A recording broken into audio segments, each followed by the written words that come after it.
I'm blessed to know a lot of different authors and leaders in the conservative movement. One of them is a dear friend. We've known her for a long time, Bunni Pounds.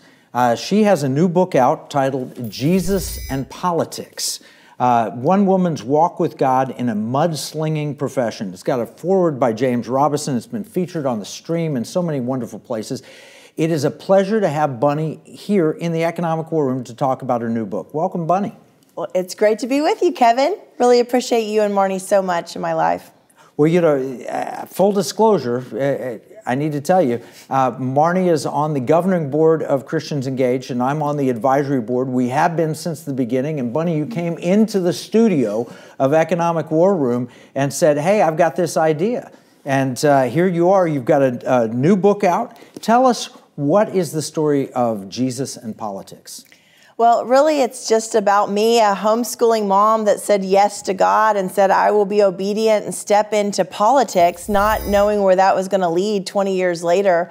Went back to college at Dallas Baptist University and became a campaign manager for a U.S. congressman, then became a consultant, running one of the largest consulting firms in Texas, and running for Congress myself. I mean, if you've told me, Kevin, 20 years ago as a homeschooling mom that I would have all these crazy adventures with God in politics, I would have said, that's crazy. But I really want to inspire people that one person can make a difference.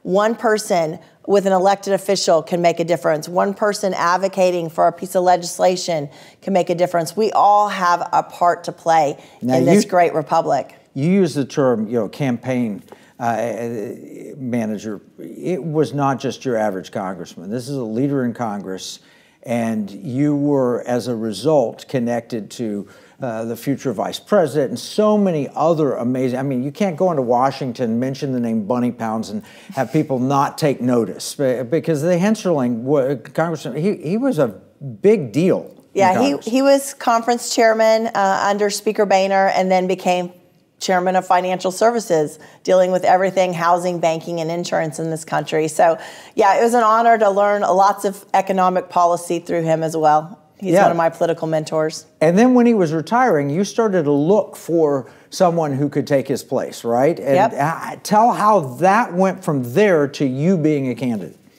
Well, frankly, it's hard to go to Congress. How many people really want to go into a broken Washington, D.C.? And so we started looking for a candidate. I thought a certain state senator, Brian Hughes, would run. He didn't. We looked at a couple other candidates. Nobody would run.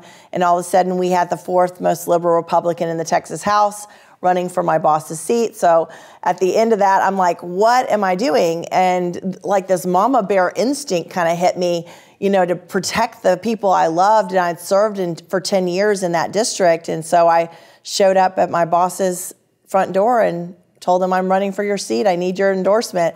And I really never saw that coming, Kevin. I never aspired to be a candidate, but, you know, God knows, and he moved me even through $1 million race for Congress into what I'm doing today. Well, you use the term mudslinging profession.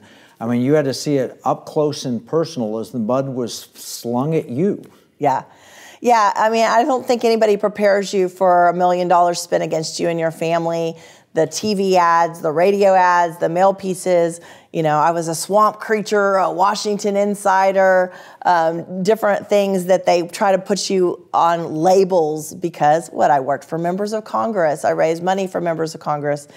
The beauty of this is if we walk with God, though, even in the midst of what looks like suffering and hard times, if we watch our hearts and our souls, which is really my testimony, somehow I've been in politics and government for over 20 years and I still love Jesus and he still has my heart, right? If we walk those seasons out, there's so much fruit that comes from it. And that's what I've seen even with testimonies in the book of me helping pay off my opponent's debt from the campaign. The guy that funded the super PAC against me just gave a check to Christians Engaged a couple weeks ago. I mean, God moves in wild ways if we watch our heart. Yeah, well, it's obvious that God called you to run. He did not call you to win, but you learned through that process, and you came awfully close, but you learned through that process things that are helping you be engaged today. And that's the term, Christians engaged. So you didn't lose your Christianity. You kept your faith in Jesus. You know that our rights don't come from government. They come from God. Amen. And to that degree, I guess we've been labeled Christian nationalists. I think you could just stop with the term Christian and living out our faith. But then you went into a process of building a ministry that's grown very, very rapidly. Describe Christians engaged and how you got there. Well, there was three major holes in the conservative movement as it relates to engaging Christians. No one had built a get-out-the-vote system for the church in all 50 states. So we actually created... Now let's stop there. A get-out-the-vote system for the church, not for a political party, correct, not for a candidate, but for the church, which is incredible, and it's just turned heads upside down in the IRS and everywhere else. But go back. No one had ever built this. Exactly. We don't endorse political parties. We don't endorse candidates, but we want to find what I call the awakening church and plug them into habits of prayer, voting, and engagement. So we ask Christians around the country, whether that's in churches or social media or wherever we find them, to pray for 5 minutes a week for their nation, for their government officials, start voting in every election, and we send them a text when early voting starts and an email when early voting ends, 3 days before the election and an election day for every election in the country. And then we start training them of how to get involved, whether that's political parties, adopting candidates, going to their school board meeting, going to their city council meeting, advocating for a piece of legislation in their state house. We want to see Christians start actively engaging in their government. And it's not, I just interviewed Tim Barton, and he talked about the original founding 7 presidents, and they put the principle over party, and he said that doesn't happen today. So what you're talking about is a Christian principle. Mm-hmm. Your basis is the Bible. Yep. And that's why James Robinson and other, at 700 Club and all the Christians endorse what you're doing. It's not party driven. Right. And yet that caused a conundrum for the IRS. Tell that story. Yeah, and then that's in chapter 8 of my book. So we get a letter 18 months in. Again, we are only talking civics and biblical worldview. We're not talking endorsing parties or political candidates. We get a letter from the IRS that they're denying our tax-exempt status because, catch this, Kevin, Bible teachings are typically affiliated with the Republican Party and candidates, end quote. Now, they didn't from say the that. IRS. They left Republican out, but that's what they meant. They said political party A or something ridiculous like that, but that's exactly what they were saying. Yes, and they went on to say, because you're teaching on the sanctity of human life, debt and taxation, biblical justice, Israel, these things are inherently Republican, therefore you're not nonpartisan. Well, number one, I thought the Bible was written thousands of years, way before the United States or way before the Internal Revenue Service or a political party. Number two, we can mobilize Christians around public policy positions in a nonpartisan way, regardless. But the Bible, okay, public policy positions, fine. But yeah, thank God I just walked that letter over to my friend Kelly Shackelford at First Liberty Institute, and the rest is history. They took our case pro bono. We filed an internal appeal with the IRS, and 21 days later, we got our tax-exempt status. Well, I'm proud to be an advisory board member also at First Liberty with Kelly, and known him for 20 plus years. I can imagine the IRS people, when they got the letter from First Liberty, it says, well, if these are traditionally Republican positions, then I'm assuming Planned Parenthood adopts traditionally, which is pro-choice and everything else, Democrat positions, so we should just defund Planned Parenthood. The panic that the IRS must have felt when they got that letter just astounds me. Well, they do such great work at First Liberty, and we were a small ministry at that time. We didn't have the funds. I mean, literally the IRS gave us 30 days to appeal that, and my general counsel attorney that helped us set up the ministry said it would cost $25,000 or $30,000 to do.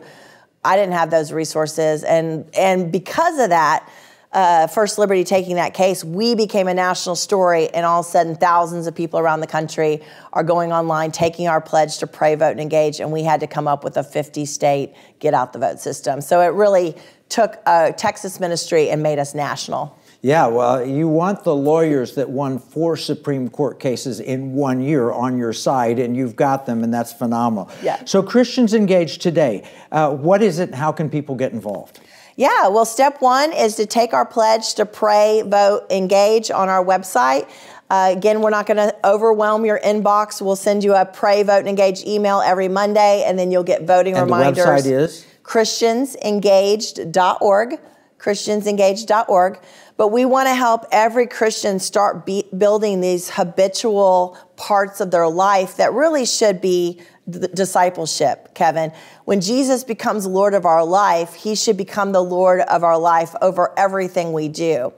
And so, though we're not telling Christians how to vote, we are believing if we give them the civic education engagement piece and we give them the Bible, that they start researching their ballot and starting realizing this is an important part of their Christian life. Yeah, well, you can't compartmentalize Christianity. I mean, a question my friend Paul Blair asks is exactly what part of your life is Jesus not Lord over? Exactly. Is he not Lord over your paying your taxes? No, he is. And we've got Christian admonitions to render unto Caesar that which is Caesar. Is he not Lord over your marriage? No, he is. And we've got biblical statements on what marriage should be, or raising your children, or how you react at work.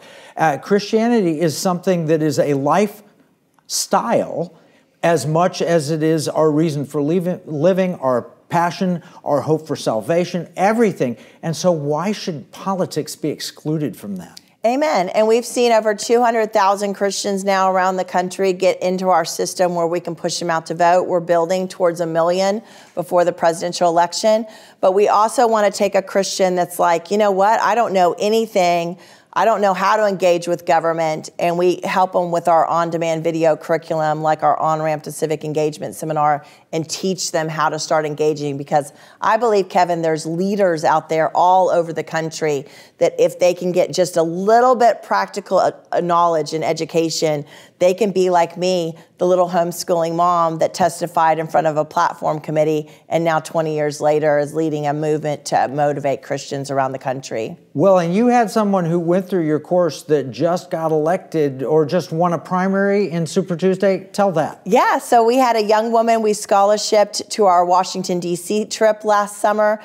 She got really active with us, started going through our classes, and then spoke at our conference last year. And then she ran for state representative in Arkansas and is now the first 26-year-old youngest state legislator ever to be elected in Arkansas history. So we're real proud of Alyssa Brown.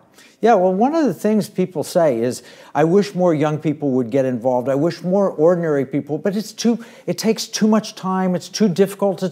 You've boiled it down to pray, vote, and engage, and then you've done your civic duty, and you can stand for Christ in those 3 areas. Yeah, we're seeing people that want to run for office. We're putting out a whole campaign school also this month. We can empower them to do that. But also, Kevin, there's people that just need to start going to their Chamber of Commerce or their homeowners association or their Rotary Club. Go out in your community, take the gospel and be leaders and ask God where you're supposed to fit in. Everybody has a place, so we just try to mentor Christians in finding their place on that. And this is not about, yes, Jesus and politics. Jesus comes first. This is not about Amen. Trying to fit a Christian version. Well, let me see, I'm going to give a justification from the Bible for my position. No, it's finding the position in the Bible and then standing up for it in the political realm. Well, and the book is just crazy stories of me hearing from God, being obedient, discipling elected officials. There's so much in this book. I hope it's an easy read. I hope it's exciting. But I want to inspire people. Go out there and walk with Jesus. If you're spending time in meditation, the Word, worship, and prayer, and you walk with Him every day, man, He can use your life in a powerful way. And that's my story. Yeah, well, I read the book before it was published because I was honored to be one of the people to write one of the endorsements. You've got a foreword here by, or an afterword by Michelle Bachmann, a foreword by James Robison. So, I mean, those are some powerful people. This is the book, Jesus and Politics. It's written by Bunni Pounds. It tells her story, but it also tells it in a practical way so that you can apply what she went through and what she learned and how you can make it real in your life. And it's already working, as we just saw on Super Tuesday, people getting actively involved. Get the book, Jesus and Politics, and sign up at christiansengaged.org. Thank you, Bunni. Thank you, Kevin, so much.